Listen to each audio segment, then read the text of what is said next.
네, 반갑습니다. 헬타시스입니다. 이번 시간에는 방아쇠 수지 트리거 핑거에 대해서 한번 알아보도록 하겠습니다.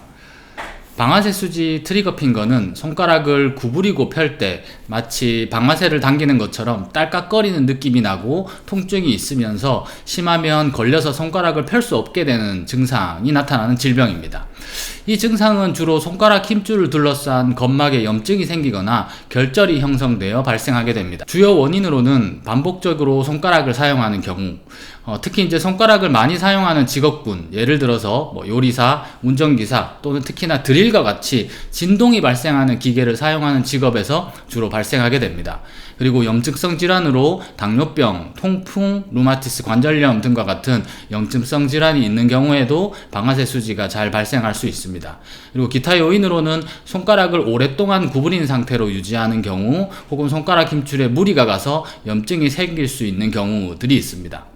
하지만 꼭 저런 상황이 아니더라도 일상생활 중에 늘 일어나는 일인, 저도 똑같은 경험을 많이 한 번씩 합니다. 마트에서 무거운 가방을 손가락 끝으로 들고 다니다 보면 어느 날 갑자기 방아쇠 수지가 찾아오고는 합니다. 치료 과정은 약물 치료, 그리고 주사, 심지어는 수술로 이어지는 과정이 있습니다. 약물은 주로 비스테로이드 항염증제인 엔세이드, 그리고 국소염증제, 소염제 연고를 바르기도 하고 스테로이드 주사를 주입하기도 합니다. 그런데 이런 치료를 병행하여도 환자분들 중에 재발하는 경우가 굉장히 많습니다. 그 이유는 방아쇠 수지의 가장 좋은 치료법은 휴식, 즉 손 사용을 줄이는 것인데 직업과 연관되어 있는 분들은 불가능하기 때문입니다. 재발하지 않기 위해서는 우리가 무언가 다른 방법이 필요할 것입니다. 일반적인 물리치료 접근법에 대해서 살펴보도록 하겠습니다.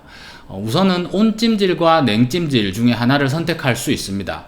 염증으로 열감이 있거나 찌릿찌릿하거나 욱신거리는 염증성 통증 양상이 나타날 때는 냉찜질이 좋습니다.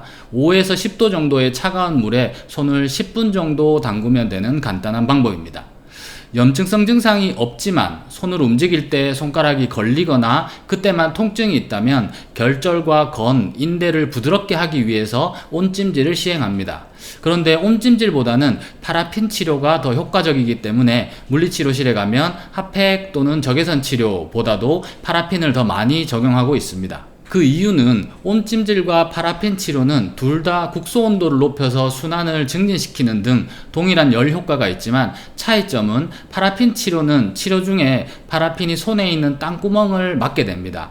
온도가 높아져 즉 땀이 나야 되는 이 발한작용이 나타나야 하는데, 파라핀 같은 경우에는 땀이 나지 못하게 하면서 국소적으로 교감신경을 흥분시켜 관절을 더 부드럽게 만들어주기 때문입니다. 그리고 온열 치료가 끝난 후에는 결절이 있는 부위에 대해서 마사지를 적용합니다. 사진으로 보이는 것처럼 손가락 굽힌 근육의 이 손가락 관절의 마디, DIP, PIP, MP 마디마다 풀리로 고정되어 있는 것을 확인할 수 있습니다. 따라서 각 관절 부위를 부드럽게 만든다는 생각으로 풀어주면 됩니다. 특히 MP 조인트가 가장 두껍고 강하다 보니 노들이 제일 잘 걸리게 됩니다. 이 부분을 잘 풀어주기 바랍니다. 그리고 풀리 사이로 건이 지나갈 수 있도록 스트레칭을 실시합니다. 방아쇠 수지 스트레칭은 손가락 관절을 여러 방향으로 모두 풀어주는 것이 효과가 있지만, 경험상 가장 효과가 좋은 것은 영상으로 마사지하는 영상을 살펴보시기 바랍니다. 우선 마사지를 설명하기 전에 우리 손가락에 있는 관절을 먼저 살펴보자면, 이 관절이 DIP, 이 관절이 PIP, 그리고 MP 관절은 요 손 등 쪽으로 봤을 때 위치가 여기에 존재를 합니다. 여기 주름이 아니라 요쯤 되는 겁니다. 그랬을 때 우리 이제 풀리가 가장 두껍게 자주 걸리게 되는 부분은 요 부분으로 마사지는 풀리에 대해서 좌우 앞뒤에 대해서 충분히 풀어주면 되겠습니다. 그리고 스트레칭 방법입니다. 스트레칭 방법 같은 경우에는 우리가 주먹을 쥐게 되면은 노들이 이 사이에 걸리게 되면서 트리거 핑거가 발생하게 됩니다. 그렇기 때문에 모든 관절을 다 굽힘하는 게 아니라 DYP와 TIP만 굽힘하도록 손가락을 잡아줍니다. 그 상태에서 MP 관절에 대해서 스트레칭을 시켜주면 풀리가 늘어나는 자세가 되게 됩니다. 그리고 이렇게 해서 스트레칭을 10초 정도 유지를 해주고요. 그 다음에는 이번에는 모든 관절에 대해서 익스텐션 방향으로 스트레칭으로 시행을 실시하면 되겠습니다.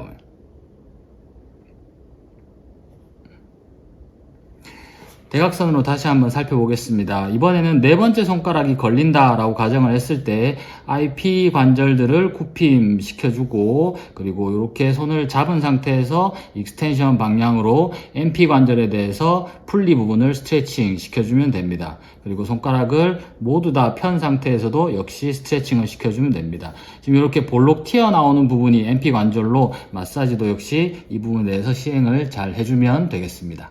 여기까지 물리치료실에서 열심히 치료를 받게 되면 환자분들이 손에 걸리는 현상과 통증이 많이 줄었다고 말씀들을 하십니다.